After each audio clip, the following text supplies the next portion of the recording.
পাবনার আটঘরিয়া উপজেলায় ব্যাপক ধান চাষের পাশাপাশি ভুট্টা চাষের উজ্জ্বল সম্ভাবনা দেখা দিয়েছে। স্বল্প খরচে অধিক লাভ ও অল্প পরিশ্রমের কারণে চাষিরা এই ফসলের দিকে ঝুঁকে পড়েছে।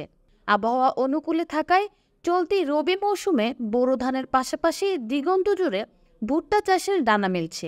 কৃষকরা ভালো বাজার দর পেলে এবার ভুট্টা চাষিদের মুখে হাসির ঝিলিক ফুটবে, এমনটাই আশা করছেন স্থানীয় কৃষকেরা। জেলার আটঘরিয়া উপজেলায় এবার ভুট্টা প্রায় শীর্ষস্থান দখল করে নিয়েছে।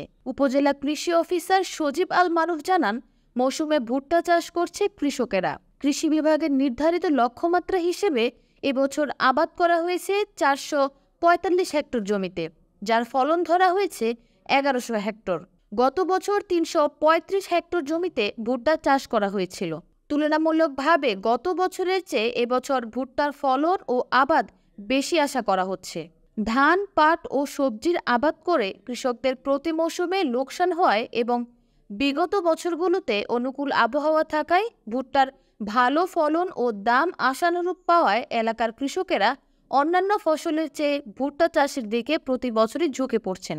উপজেলার দেবোত্তর ইউনিয়নের শ্রীকান্তপুর গ্রামের কৃষক সেলিম মোর্শেদ ও আতিক সহ একাধিক ভুট্টা চাষি বলেন, আমরা নিজের সব জমিতেই বোরো ধানের চাষ করতাম, কিন্তু ধানের জমি কিছুটা কমিয়ে ধীরে ধীরে ভুট্টা চাষের দিকে মনোযোগ দিচ্ছি। গত বছর ভুট্টা ওঠার সঙ্গে সঙ্গে আধা শুকানো ভুট্টা কাটা মারাই সময় উঠান থেকেই ভালো দামে বিক্রয় করেছি। বর্তমানে এলাকায় ভুট্টার আবাদ দিন দিন বৃদ্ধি পাচ্ছে, তাই বর্তমানে এই এলাকায় সরকারিভাবে ভুট্টার বাজার দর বেঁধে দিলে চাষিরা ন্যায্য মূল্য থেকে বঞ্চিত হবে না বলে তারা জানান।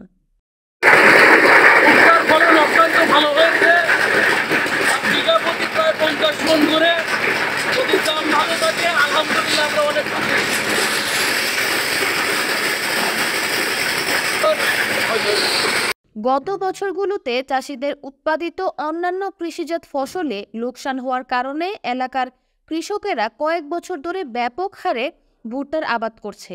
ভরা মৌসুমে প্রাকৃতিক কোনরূপ দুর্যোগ দেখা দিলে অন্যান্য ফসলের যেমন ক্ষতি হয়, ভুট্টার তেমন একটা ক্ষতি হয় না।